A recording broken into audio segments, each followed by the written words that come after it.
तो अच्छा dear students, इसी लेक्चर में हम गामा फंक्शंस फाइंड कर देंगे डिफरेंट वैल्यूज़ की, एंटीजर्स की और नॉन एंटीजर्स की, कि इसका गामा फंक्शन फिर क्या आएगा, इसका गामा फंक्शन क्या होगा, और इसी तरह इस टर्म्स का गामा फंक्शन हमारे पास क्या होगा। तो प्रीवियस दो लेक्चर में हमने काफ़ी डिटेल से गामा फंक्शन एक्सप्लेन किया कि गामा फंक्शंस क्या होती है, और उसका जो फॉर्मूला बनता है एंटीजर्स और नॉन एंटीजर्स के लिए वो हमने कैसे लिखनी है। मतलब जो गामा फंक्शन है ना, गामा फंक्शन को हम इस तरह लिखते हैं, gamma of N is equal to integral zero to infinity, ये इसमें फैक्स होगी zero to infinity X power N minus one E power minus X D X. ये गामा फंक्शन का फॉर्मूला है, इसको इंटीग्रल फॉर्म कहते हैं। ठीक है, यहाँ पे n मतलब हम डिफरेंट वैल्यूज पुट करते हैं, एंटीजर्स नॉन एंटीजर्स यहाँ पे हम इसमें पुट करते हैं और उसके हिसाब से फिर हम इंटीग्रेशन निकालते हैं। और इसके साथ साथ मैंने इसी गामा फंक्शन के फॉर्मूले से दो रिजल्ट्स जो है वो हमने निकाले थे। एक ये था कि gamma of n plus one, gamma of n plus one equal होगा n फैक्टोरियल का, जब n जो है एंटीजर्स फॉर्म में हो। n हमारे पास कौन सी फॉर्म में हो, एंटीजर्स फॉर्म में हो। और दूसरी बात यह है कि इसको मैं इस तरह भी लिख सकता हूँ, gamma of n plus one को मैं लिख सकता हूँ n इंटू n गामा। ठीक है, तो इन दो फॉर्मूले की मदद से, इसकी मदद से और इसकी मदद से जो है मैं ये चार प्रॉब्लम सॉल्व कर दूंगा। पहला प्रॉब्लम ये है कि हमने gamma six, gamma six divide by to gamma three कैसे फाइंड करनी है। तो देखो, अगर मैं ये देखो, ये सिक्स जो है ये एंटीजर्स फॉर्म में है। कौन सी फॉर्म में है, एंटीजर्स फॉर्म में है। तो इस गामा सिक्स को मैं इस तरह लिख सकता हूँ, यहाँ पे मैंने क्या लिखा है, n प्लस वन लिखा है ना। तो n अगर सिक्स होगा तो यहाँ पे फिर क्या आएगा, फाइव आएगा, मतलब एक कम। या मतलब मैं इसको इस तरह भी लिख सकता हूँ, गामा सिक्स को, गामा सिक्स को मैं इस तरह लिख सकता हूँ, फाइव प्लस वन, क्या लिख सकता हूँ, फाइव प्लस वन लिख सकता हूँ, डिवाइड बाई टू। और गामा थ्री को मैं लिख सकता हूँ टू प्लस वन। तो अगर आप लोग इसकी कंपैरिजन कर दोगे तो यहाँ पे n की जगह फाइव आ चुका है और बिलो n की जगह क्या आ चुका है, टू आ चुका है। तो gamma of n plus one को मैं कैसे लिखता हूँ, gamma of n plus one को मैं n फैक्टोरियल फॉर्म में लिखता हूँ। तो ये gamma of five plus one को फिर मैं लिख दूंगा five factorial two factorial multiplied by two factorial. इसका gamma of two plus one से टू फैक्टोरियल आ जाएगा अकॉर्डिंग टू दिस फॉर्मूला, कि gamma of n plus one is equal to n factorial.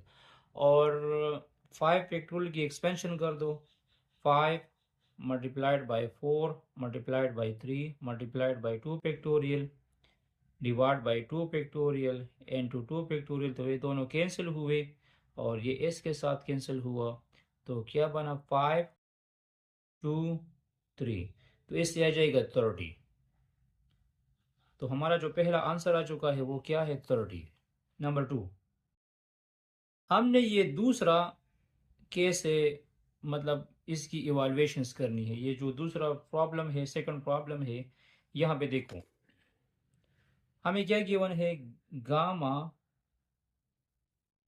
Five plus two divide by gamma one और to. ठीक है, तो ये जो फाइव प्लस टू है, ये जो फाइव प्लस टू है, इसको मैं इस फॉर्म में लिख सकता हूँ,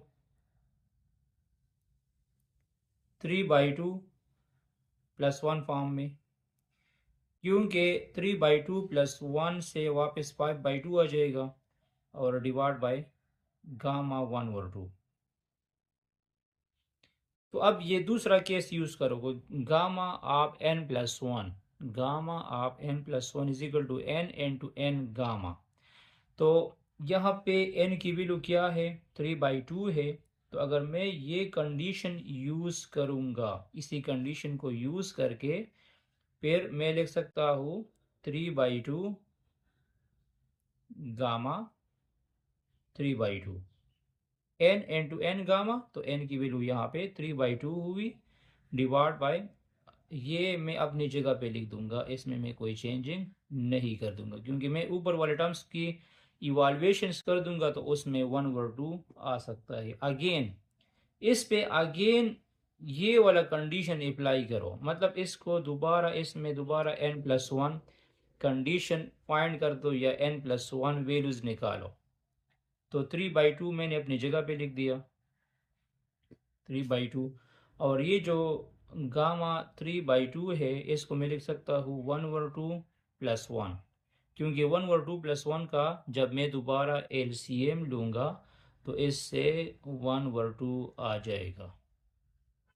अब इस पे दोबारा जो है गामा यूज़ कर दो, डिफिनेशन यूज़ कर दो कि इसको मैं लिख सकता हूँ 1/2 इंटू गामा आप 1/2, और बिलो गामा आप 1/2 अपनी जगह पे आ जाएगा। अब ये दोनों क्या हुए, ये दोनों कैंसिल हुए। जब ये दोनों कैंसिल हो जाएंगे तो ये आ जाएगा 3/2 मल्टीप्लाइड बाय 1/2, तो इससे आ जाएगा 3/4। मतलब ये फ्रैक्शनल कैलकुलस में या इंटीग्रल कैलकुलस में या स्टैटिस्टिक में इसका काफ़ी मतलब यूज़ होता है कि हमने फिर इस तरह गामा फंक्शंस की वैल्यू कैसे निकालनी है। नंबर थर्ड को देख लो। थर्ड हमारे पास क्या है, थर्ड है gamma 3 gamma 2.5 divide by gamma 5.5। तो इसमें ये 5.5 की मैं मतलब इवाल्युएशंस कर दूंगा, इसमें 2.5 आ सकता है। और गामा 3, अगर गामा 3, तो गामा 3 को मैं इस तरह लिख सकता हूँ 2+1, गामा 3 को मैं लिख सकता हूँ 2+1 फॉर्म में, मल्टीप्लाइड बाय गामा 2.5, और इसको मैं लिख सकता हूँ 4.5 + 1। ठीक है, तो एन डिजिट्स फॉर्म में ये किसकी इक्वल है, गामा आप n+1 n फैक्टोरियल की इक्वल है। तो इसकी जगह एन डिजिट्स वाले फॉर्म की जगह 2 फैक्टोरियल लिखो, मल्टीप्लाइड बाय 2.5 गामा, और यहाँ पे देखो gamma gamma into into 4.5 n into N gamma, तो यहाँ n की जगह क्या लिखो, 4.5 लिखो। तो ये जो बिलो वाला टर्म्स है इसको मैं लिख सकता हूँ 4.5 गामा 4.5। इसकी अगेन एक्सपेंशन कर दो बिलो वाले टर्म्स की, 2 इंटू गामा 2.5, और इसकी दोबारा एक्सपेंशन में इस तरह लिख कर सकता हूँ कि मैं इसको लिख सकता हूँ 3.5 + 1। इसको दोबारा मैं लिख सकता हूँ इस तरह 2.5 4.5 मल्टीप्लाइड बाई 3.5 गामा 3.5। अब दोबारा 3.5 की एक्सपेंशन कर दो, 2 फैक्टोरियल से 2 आ जाएगा, ठीक है। और गामा 2.5 4.5 3.5 इंटू, इसको मैं लिख सकता हूँ 2.5 + 1। तो 2.5 + 1 को मैं लिख सकता हूँ इस तरह 4.5 3.5, और ये 2.5 + 1 को मैं लिख सकता हूँ 2.5 इंटू गामा 2.5। तो 2.5 के साथ कैंसिल हुआ।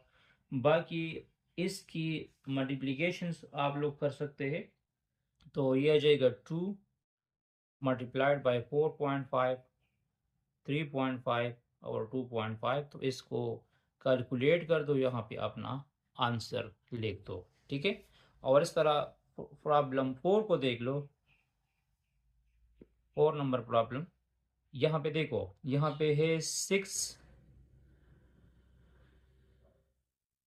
Gamma 8 + 8 divide by 3। Into 5 gamma 2/3। ठीक है, तो आप लोग इसका ये आप लोग खुद होमवर्क में कर लो, ये आप लोग खुद ट्राई कर लो। कमेंट्स में आप अपना आंसर बता सकते हैं। इसका जो आंसर आएगा वो है 4/3। तो चेक करो कि ये आंसर बनता है या नहीं बनता।